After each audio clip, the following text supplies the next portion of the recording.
Let me now finally return, by way of historical contrast, to the images mentioned at the outset, which involve a very different set of clouds.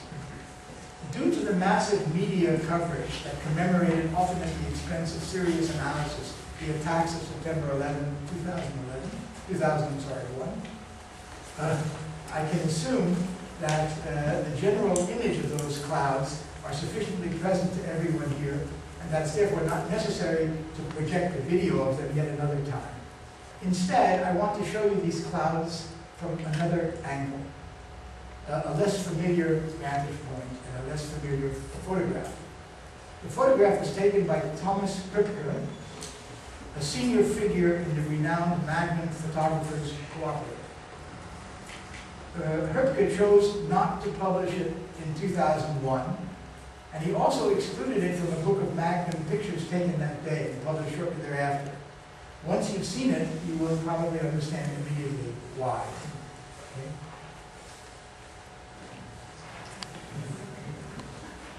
Take a good look.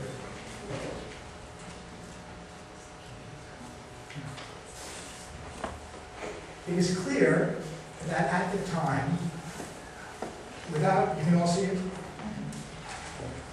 It's clear that at the time, without explanation and discussion, this image was in its own way, perhaps even more shocking than those of the destruction itself and its after effects.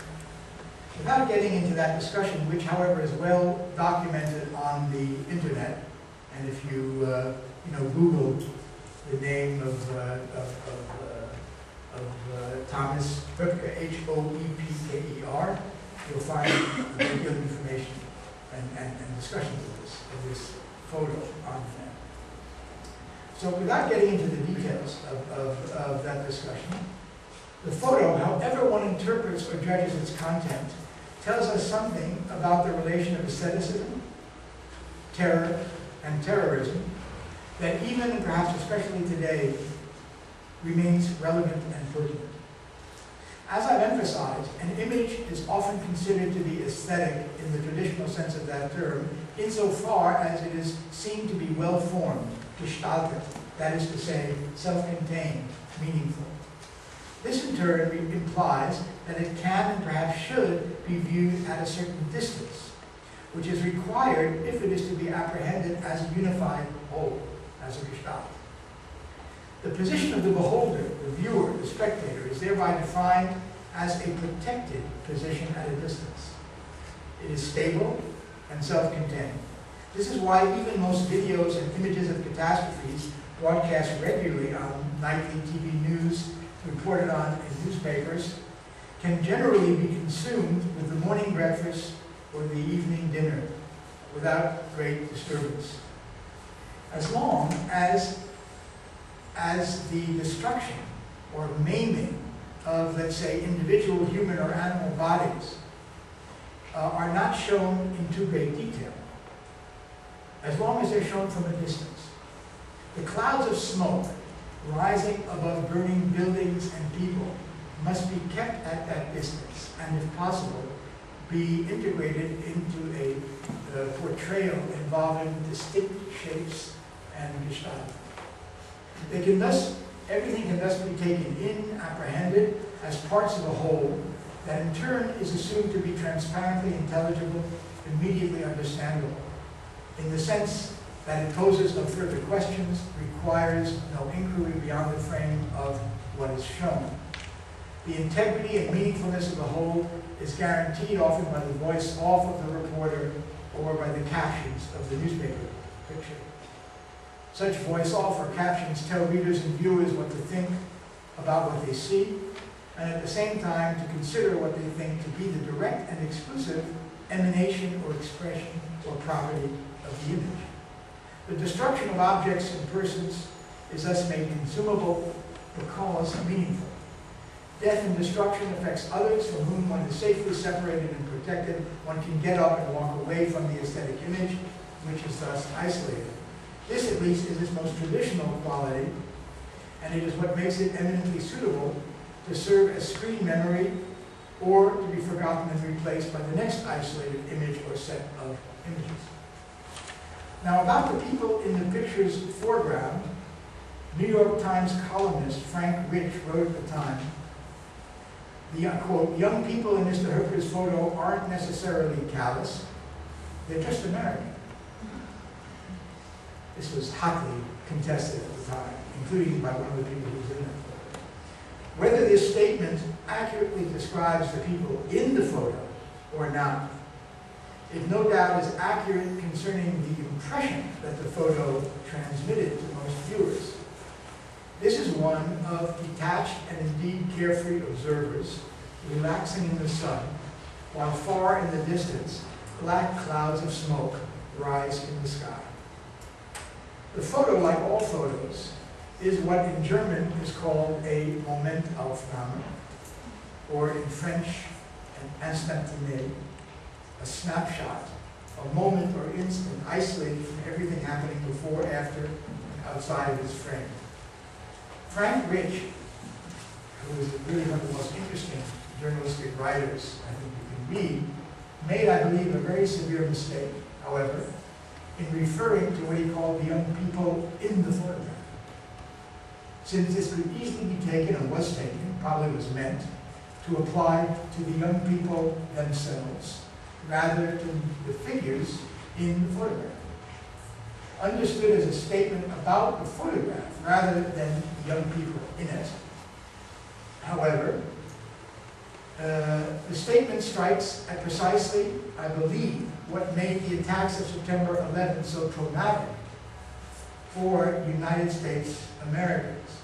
Not, however, for many others, but certainly for residents and particularly United States Americans. For this was the first time, at least since the Civil War, that a massive attack had been carried out on American soil. And the first time in even longer that such an attack had originated from outside the United States. Although this is, by the way, debated. There are theories that, as you probably know, that believe it's a conspiracy that was orchestrated by the military, by the CIA, by the neocons, and so on. What was, and in a certain sense still is, characteristically American, at any rate, is the belief in the safety that that distance can procure, coupled with the belief in the moral superiority of the nation that deems itself so protected. It was, and in a sense still is, the belief in the efficacy of isolation. The response to these attacks, wars against Iraq, Afghanistan, terrorism, Patriot Acts, increasing of both policing internal and military policing external, suspension of all sorts of legal rights. This response was, of course, anything but isolationist.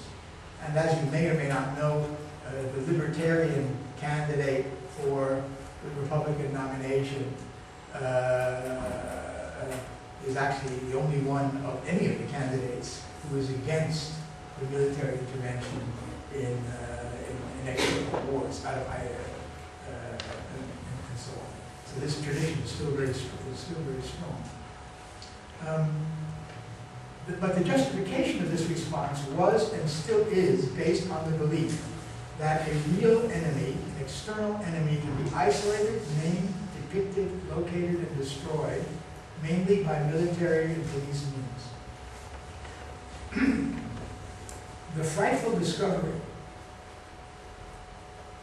by Americans that they were not or no longer safe at home unleashed an anxiety that was swiftly channeled by being given an identifiable, perceptible object, a Gestalt, or a series of Gestalt. And 9/11, as it came to be called, became the sign that corresponded to that Gestalt. Both a call for help, I'm sure you know, 9/11 is a number you dial when you need help, sort of official help, and a name for the act itself. Interesting, this convergence there. What makes the photo so powerful and so shocking, I believe, is the nonchalance, the carefree and relaxed attitude it seems to depict. At the very moment when the grounds that previously supported that attitude, are literally being consumed in the background. I had an association with this that I don't know if anybody else has. but that for me would fit into this historically, I associate it with advertising images in the 40s and 50s in the United States after the Second World War. And that was the point where this sense of omnipotence, having gone through that war and come out victorious, and the sense of a kind of collective safety was in a way strongest, because it was before the fear of the enemy was crystallized in the Red Purges, in the Cold War, in the international communist conspiracy, and so on. There was a moment there from 1945 to the early 50s in which you saw advertisements sort of that reminded, this reminds me of, I have to go back and Google and see what I can come up with. It's all, available there. But that's what it reminds me of, the advertisement sort of I grew up with as a child there after the war. The background, however, is no longer, and that's after 9/11, is no longer simply isolatable from the foreground. It is this that I believe is ultimately terrifying, and that the construction of a war against terror seeks to channel outward, directing it mainly against foreigners not allowed to enter American territory, Guantanamo, and so on, from whom one can therefore hope to distance oneself, and through isolation ultimately identify and destroy. It's interesting to note, however, that the word terror in English still describes first and foremost an emotional response to an uncontrollable danger, an extreme state of anxiety, of fear of losing oneself, a panic. The declaration, therefore, of a war against terror attempts to distract and to distance this and to exploit this feeling by giving it an object of identification, by turning terror into terrorism and then into terrorists. Very important. In your title, you put the ism in brackets, And I think there's a very important shift between terror, terrorism, and terrorist there in this context. Terrorists can then be portrayed as external figures and movements that can be identified and ultimately eliminated. But the clouds of rubble released by the collapse of the Twin Towers tell also a different story. Here then my last photo, taken from the video that I'm sure you've all seen many times. And you can really, we should show the video, because I know everybody has seen this 100 times, of the cloud moving rapidly and then totally immersing, the camera basically, and totally destroying visibility, as it were. These clouds that strangely resemble the clouds to which the plane flies in triumph of the will, no longer, however, mark the passage to a mobilized gestalt that characterized the Nazi rally in politics. It marks what only came a decade later to Nazi Germany. It marks the pulverization of the gestalt, and with it, of the civilization based on its maintenance through terror. The clouds of rubble that rushed toward the spectators and cameras and finally engulfed them could have been understood as a sign calling us to rethink the policies and strategies of identification through isolation that produced these clouds in the first place. Instead, as we have had occasion to see in the recent commemoration of this event in the United States in the past weeks, the demand for consolation and safety remains uppermost, preventing any serious critical questioning of the relationships that the politics of isolation and identification continue to systematically exclude, including, for instance, any sort of reflection on the possible relation of 9/11 to other historical events, not least of all that other September 11th, this time in 1973, when the democratically elected government of Chile was overthrown by an American instigated coup d'etat, or a reflection on the possible relation of the attacks against the World Trade Center and the Pentagon, the financial and military symbols of the United States global power, to the position taken by successive U.S. governments on, for instance, the Palestine-Israel conflict, or countless other events. When Nobel Prize-winning economist and New York Times contributor Paul Krugman dared to publish a blog entitled Years of Shame in the New York Times, as an op-ed, short op-ed, in which he argued that the memory of September 11, 2001 had been irrevocably poisoned in being made into a justification for the wars against Iraq and Afghanistan. He provoked a huge backlash. And in the discussions that I heard in the commemorations of September 11, in the American media, it was constantly repeated how many people died in the World Trade Center. No mention I saw being made of 1 million dead in Iraq, I don't know how many dead in Afghanistan, etc., etc.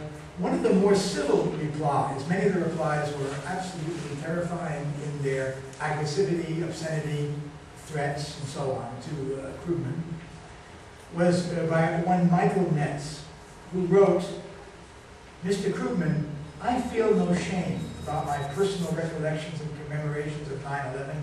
I remain grateful for the words of comfort that President George W. Bush and Mayor Rudolph W. Giuliani provided the nation in the aftermath." And in the utter disorientation that followed those clouds, that swallowed up all figures and forms for a moment, covering them with a white covering of dust as they slowly receded, the need for words of comfort could be understood, but that this need has persisted and tended to disqualify all critique of the militarized and police response that followed as disloyal to the memory of the U.S. and Allied soldiers, much less their victims, killed, maimed physically and psychologically, and hence as essentially traitorous. This strikes me as not so very different from the passage through the clouds above Nuremberg in 1934, revealing the compact gestalt of the militant masses on the march. The movement of mobilization may well comfort and console, but it requires concomitant militarization and mobilization of terror in order, in the phrase that sums up the spirit of the age today, in order to continue moving forward. We must always move forward, never looking back.